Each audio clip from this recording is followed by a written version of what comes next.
من فترة كده أخدت بالي من حاجة مهمة جدًا، يعني اكتشفت كده حاجة مهمة حصلت، وهي إن في فكرة غلط تسلّلت لعقولنا كلنا. الفكرة الغلط ديّة تسلّلت لعقولنا وعملت لنا برّه مشكلة كبيرة جدًا. المشكلة ديّة يا جماعة تعتبر مشكلة رئيسية بتربط كل مشاكلنا في حياتنا، كل المشاكل اللي في حياتنا. يعني هي المشكلة الرئيسية ديّة ممكن نعتبرها إنها سبب مشاكل كتير أوي في حياتنا.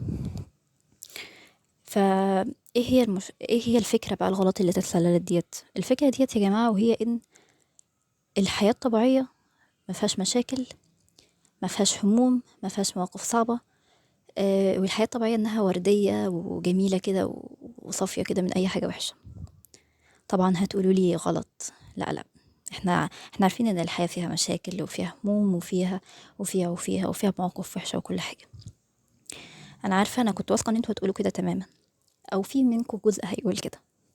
تمام، بس هو الحقيقة إن أنتوا، أنا قلت بقى ليه هي فكرة تسللت لعقولنا، عشان إحنا هي الفكرة دي عقدت في عقلنا وعملت لنا مشكلة من غير ما نعرف. يعني هي الفكرة دي قاعدة في عقولكم، لكن انتوا مش واخدين بالكم منها.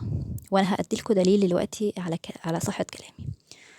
الدليل بقى يا جماعة هو إننا دايما بنقول لما نعدي من الفترة دي، لما نخلص المشكلة دي، يا لو خلصت المشاكل ديت ده انا حياتي هرتاح، ده انا حياتي هتبقى حياة تانية جدا. يا بس لو عدي الفترة ديت ده انا هعمل وهعمل، ده انا هغير حياتي، ده انا هطلع اعمل، ده انا هطلع اتفسح بقى واغير جو شوية عن نفسي. يا لو عدي الفترة ديت اخلص اللي ورايا ده، آه اخلص من المشكلة دي. وكلام بقى كلنا بنقوله بقى باختلافه بقى باختلاف انواعه. بجد، ايوه الكلام اهوت كلنا بنقوله وكلنا بنعمل. يعني فعلا الافعال اقوى من الاقوال. احنا كلنا بنعمل كده على ارض الواقع. فانا بقول لكم ان الفكره ديت تسللت لعقولنا في طريقتين. تسللت لعقولنا بشكل لا واعي، وفي بشكل واعي. يعني في ناس مقتنعه بالفكره ديت، وهي واخده بالها من الفكره ديت، وديت بالنسبه لهم حقيقه او كده. وفي ناس تانية بشكل لا واعي بقوا بيتصرفوا على اساس ان الحياه طبيعيه كده، ده بشكل لا واعي. تمام، فانت سواء كده او كده، فالاتنين ان شاء الله هنحل المشكلتين النهارده في الحلقه. فاحنا كلنا بنقول الكلام ده، كلنا والله كلنا بنقول الكلام ده. انا برضو كنت واحده منكم، كنت دايما بتعامل مع مشاكلي بالطريقه دي. لما يقابلني اي مشكله، اعدي باي موقف صعب مثلا، او مثلا بمر بفتره صعبه او كده، كنت دايما بقول الكلام ده اعتقادا مني بقى ان المشاكل عباره عن مرحله عابره في حياتنا. يعني هي كده بنعتقد كلنا ان المشكله جزء بسيط كده في حياتنا وهينتهي. فاحنا كلنا عندنا الاعتقاد ده، معتقدين ان الحياه الطبيعيه، الحياه المثاليه، او الحياه اللي احنا المفروض كلنا نعيشها، مفروض تبقى هي ما فيهاش مشاكل، ما فيهاش هموم، ما فيهاش وما فيهاش. طب ايه النتيجه بقى؟ النتيجه ان احنا كلنا بنأجل حياتنا، وعند اي مشكله بنقوم بقى ايه؟ معتزلين الناس، معتزلين الاكل، الشرب، ما نخرجش، ما نشوفش الناس، ما نغيرش جو. يبقى الفكره ديت تأثيرها قوي قوي علينا، غيرت شكل حياتنا تماما. فالأول بقى عايزة أقول لكم، يعني هي الفكرة ديت خلاص عندنا كلنا، يا إما بالطريقة، يا إما دخلت لك بشكل لا واعي أو بشكل واعي. طب الوقت تتخلص منها إزاي؟ التخلص منها الأول، قبل ما نتخلص منها، عايزة بس أقسم المشاكل اللي عندنا أو الحاجات مثلا المواقف الصعبة لجزئين. في جزء أعتبره من مستوى التاني، درجة تانية، وفي درجة أولى.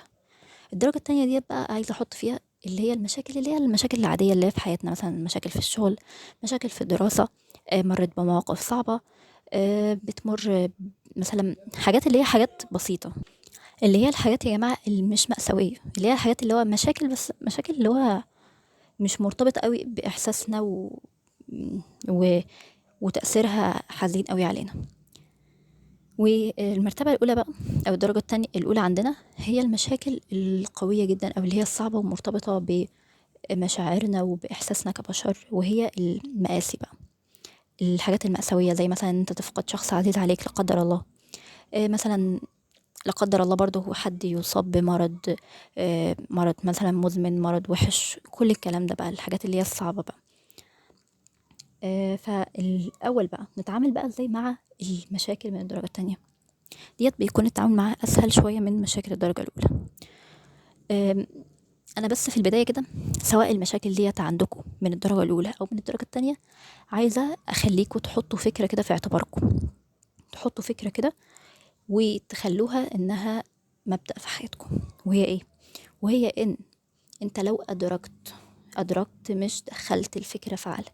يعني إيه تدرك؟ يعني تفكر فيها بتمعن وتركز في الفكرة ديت، وعقلك كده تخلي عقلك إن هو يفضل يعصر الفكرة ديت بجد وتفهمها بعمق. أنت لو أدركت بقى الفكرة ديت هتعمل إيه؟ هتعرف تتأقلم مع المشاكل. وهي إيه؟ وهي إن الدنيا أو الحياة الطبيعية ديت الحياة الطبيعية اللي احنا عايشينها كلنا، اللي فيها مشاكل وفيها هموم وفيها مواقف صعبة. انا مش عايزاك الوقت ان انت تدخل، مجرد تدخل الجملة ديت في عقلك تسمعها مني كده وتدخلها، لا، انا عايزاك تركز فيها وتطبقها فعلا، مش مجرد تدخلها، تطبقها في عقلك فعلا وتدركها كده. الادراك بيبقى اقوى شوية من ان انت تدخلها في عقلك. طب انا دلوقتي ادركت الفكرة دي، انت لو ادركتها بقى هتعرف ايه؟ تتأقلم مع المشاكل. بما ان يا جماعة، او في البداية كده، الحياة عاملة زي وصفة، وفيها مكونات كتير، وكل مكون أساسي ما ينفعش نستغنى عنه. فالمشاكل برضو مكون أساسي من الحياة، من الحياة الطبيعية، ما ينفعش إن احنا نشيله، أو أصلا احنا ما نعرفش إن احنا نشيله. فاحنا بقى نتعامل بذكاء، نتأقلم مع المشاكل، أو إن احنا نعرف إزاي نحل المشاكل، وإنها طالما حاجة أساسية وحقيقية في حياتنا يبقى نحلها، مش إن احنا نقعد بقى نتضايق منها ونعتزل الحياة. لا، انت كده كده هتعيش، كده كده عندك عمر ولازم تقضيه وتعيشه وتخلصه. فانت تتعامل مع بذكاء بقى مع المواقف الصعبة اللي تحصل لك. طب انت دلوقتي مشاكل من الدرجة التانية تعمل ايه؟ انت عندك مشاكل، ايوه، ما تقطعش حياتك. يعني ايه؟ ما تفصلش او ما تتعاملش مع المشاكل بانها جزء منفصل تماما، او انها مرحلة عابرة. فانت ايه؟ تاكل، تشرب، تعيش حياتك، تخرج، تقابل ناس، تعمل نفس الأنشطة العادية اللي انت كنت بتعملها عادي. وبجانب ايه؟ عندك مشكلة فيها ايه يعني؟ بتخلصها، بتفكر فيها، بتفكر في حلها، وبس. عندك مشاكل، حاجة طبيعية جدا ان انت يبقى عندك مشاكل، تمام. فانت ما تعزلش بقى نفسك في أوضة بقى كئيبة كده وسودة، وتضرب تعمل إضراب عن الأكل والشرب، وما تقابلش الناس، ما تخرجش تشوف أصحابك أهلك. لا، ده كده غلط تماما، غلط تماما. فانا عايزاك ان انت تتأقلم. عندك مشكلة، تأقلم وادرك الفكرة اللي انا قلتها لك، تمام. طب تاني نوع من المشاكل، وهي مشاكل الدرجة الاولى. دي المشاكل بيبقى بصراحة التعامل معاها اصعب شوية، عشان دي بتبقى مرتبطة باحساسنا، واحنا بشر. فاحنا بشر، طبيعي جدا ان احنا نزعل، نتأثر، نعيط. كل الحاجات ديت طبيعية ان احنا نعملها. وانا مش بقولك على فكرة ان انت ما تعملش كل الكلام ده، لا، عيط وزعل واعمل كل حاجة. انا مش بقولك خليك انسان آلي، عشان ده مش هيحصل اصلا. انا بقولك بقى خليك انسان ذكي وواعي. فانت تعمل ايه؟ لا قدر الله عندك اي مأساة من المآسي، فانت تتعامل معاه ان هو برضو حاجة يعني مكتوبة علينا، مهما كانت ايه لا قدر الله. يعني تعامل معاها كده. انا عارفة ان الامر صعب في البداية، وحاجة صعبة جدا، بس تعود بقى، تعود نفسك، خليك انسان واعي وذكي، واعرف ان دي حياتك. فانت مضطر ان انت فعلا تعيشها، سواء فيها مشاكل، مآسي، انت مضطر ان انت تعيشها وتتأقلم مع اي حاجة فيها وحشة، عشان ده عمرك. عمرك ما ينفعش تضيعه كده وانت قاعد بقى، طالما حصل لك حاجة يبقى خلاص، يبقى انت كده بالنسبة لك انهيت عمرك بنفسك. لا، لا، لا. انت فعلا يعني يعني ادرك الجملة اللي انا قلتها لك، ان دي هي الحياة الطبيعية. انا عارفة انها صعبة، وفي يعني حاجة صعبة أوي إن أنت تدرك إن المقاسي ديت مكتوبة علينا، أو حاجة لازم تحصل، أو ديت هي حاجة طبيعية في الحياة. بس لازم ندركها فعلا، احنا مجبرين إن احنا ندرك الحقيقة الصعبة ديت، وإن احنا نتأقلم معاها كمان. فأنت يعني ازعل، عيط، يعني اعمل كل حاجة، بس بشكل غير مبالغ فيه، بشكل ما ينسكاش حياتك، ما يطغاش على حياتك وحياتك اللي هي الوصفة الكاملة. فانت يعني لما يحصل لك حاجة وحشة، انا عارفة ان في بدايتها بتبقى اصعب، بس تذكر دايما دايما ان انت تنتشل نفسك من الابتلاء ده.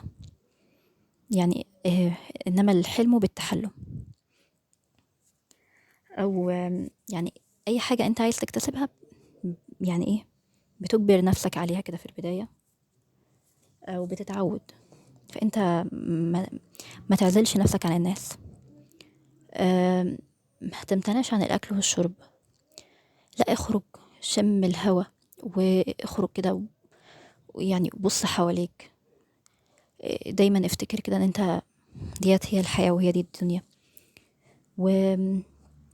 وبقى يعني إيه، انغمس كده في الحياة، او انزل شوف الناس، شوف الناس، اتمشى، شوف اهلك.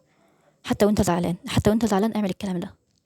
انزل شوف اهلك، شوف اصحابك، اخرج حتى وانت زعلان.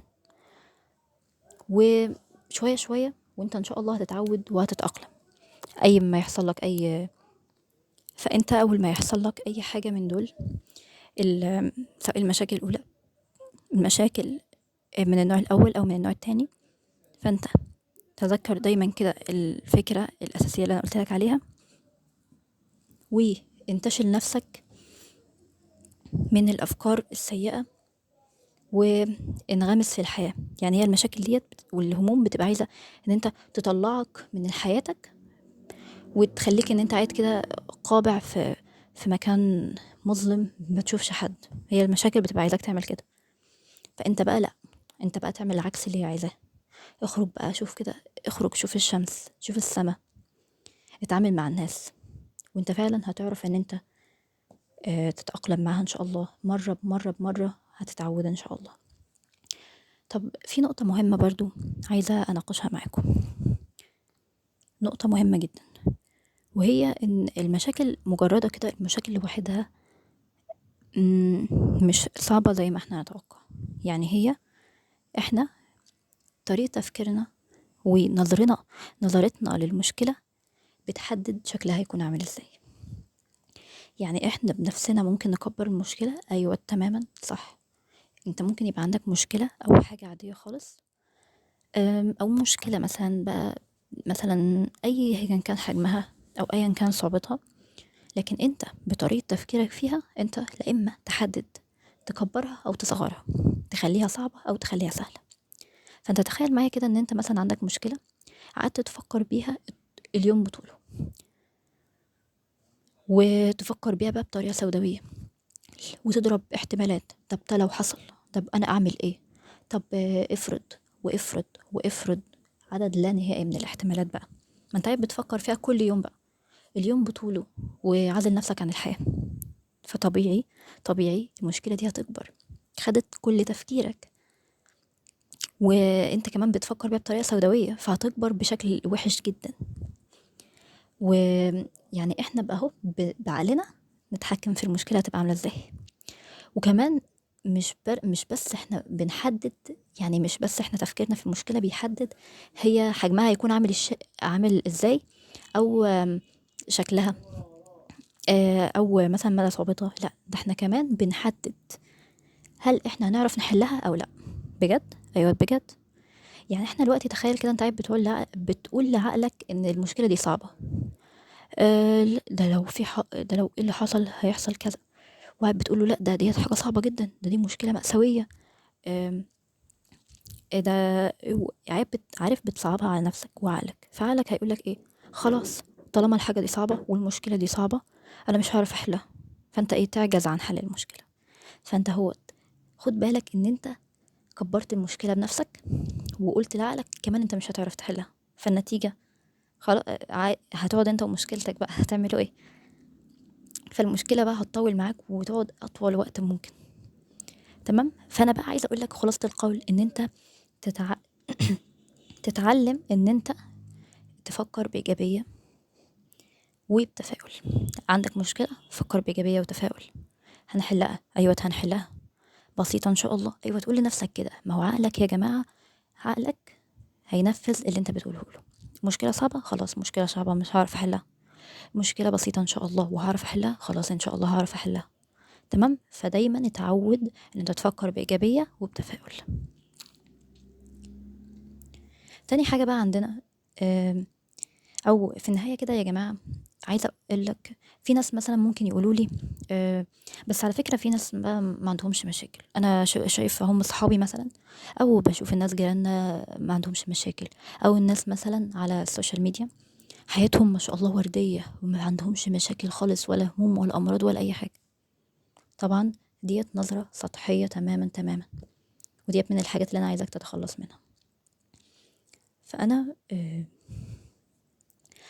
ما تبقاش تنظر بسطحية للأمور، عشان في ناس نوعين من الناس. في ناس بيحب ان هو ينشر مشكلته على العلن ويقول يا ناس الحقوني، انا عندي مشكلة، انا حياتي وحشة، انا عندي حاجة، بمر بموقف صعب، وانا وانا وانا، ويفضل يعرف الناس كلهم.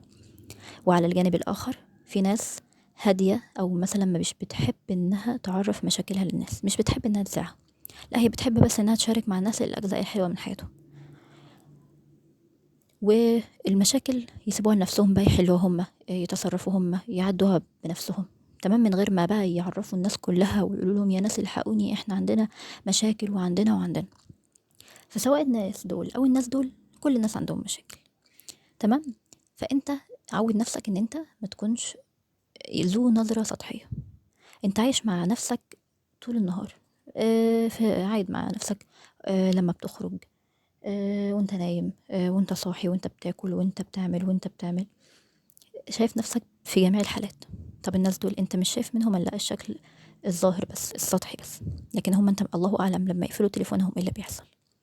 الله اعلم لما هم يدخلوا بيتهم ويقفلون على نفسهم، يدخلوا اوضتهم، يناموا على سريرهم، يغمضوا عيونهم، ايه اللي بيدور في عقلهم. يعني احنا مش عارفين فعلا كل حد مشاكله فين. فاحنا ايه، ما نقارنش بقى حياتنا بحياة غيرنا ونقول احنا في مأساة، اشمعنى انا حياتي عامل كده. ما تقولش كده، ما تقولش كده. تفضل تقارن حياتك بحياة الناس في كل مكان وعلى السوشيال ميديا وتقول اشمعنى انا حياتي عاملة كده، اشمعنى انا حياتي صعبة وعندي مشاكل. لا، لا، كلنا عندنا مشاكل. تمام. فما تقارنش نفسك بقى وتحس ان انت مظلوم او ضحية. لا، مفيش حد ضحية او مفيش حد مظلوم. كلنا عندنا عندنا مشاكل كلنا، باختلاف بقى درجاتها، احكامها، انواعها. تمام. فكده النقطة ديت مهمة، لازم تحطها في عقلك. طب آخر حاجة بقى كده عشان ننهي، عايزة أقول لك على نصيحة مهمة جدا، هي إن أنت لو استنيت اليوم اللي هتختفي فيه كل المشاكل عشان تبدأ تعيش، أنت للأسف أنت مش هتبدأ تعيش، أو أنت مش هتعيش، حياتك هتعدي كده وتروح هدر بجد. يعني مفيش يوم هيجي كده، لا. طبعا ده أنا مش مثلا بقولك كده عشان أحبطك أو أزعلك أو أقيسك من الدنيا، لا. أنا قلت لك في البداية إن دي حاجة طبيعية، إحنا بقى اللي اتعاملنا معاها إنها مصيبة. فانت ما تستناش ابدا اليوم اللي هتختفي فيه مشاكلك عشان تعيش، لا انت ابدأ عيش من دلوقتي. عيش وانت عندك مشكلة، عيش وانت في موقف صعب، عيش واعمل كل حاجة بتتعمل وانت عايش، كل حاجة، وافرح وانبسط. وعلى الجانب الآخر حل المشكلة، فكر في المشكلة. فأنا يؤسفني إن أقولك لا، أنت لو فعلا عملت كده، عملت الحاجة الغلط ديت، أنت استنيت، أو إن أنت مش هتعيش حياتك إلا لما تتحسن خالص، أنت بجد كده أنت مش هتعيش إلا في الجنة. او استنى بقى للجنة. هي الجنة بقى اللي ما فيهاش مشاكل وما فيهاش هموم، ما فيهاش كل الكلام ده. فانت فعلا خليك انسان عاقل واعي مدرك بالحقيقة، وتأقلم، وخليك ذكي كده وتأقلم مع مشاكلك. بس كده، دي كانت كل حلقتنا النهاردة. أتمنى يا رب تكونوا استفدتوا، وأتمنى إن انتوا تحطوا الأفكار ديت، تدركوا كل الأفكار اللي أنا قلتها لكم في الحلقة، وكمان تتبعوا النصايح ديت، عشان فعلا انتوا لو الحلقة دي أنا بعتبرها حلقة مهمة جدا، عشان أنا زي ما قلت لكم ان دي المشكلة الرئيسية عندنا. فانتوا فعلا لو عملتوا اللي انا قلت لكم عليه، بجد بجد حياتكم هتتغير، يعني بطريقة انتوا مش متخيلينها. حياتكم كده هتبقى ممتعة ولذيذة والله.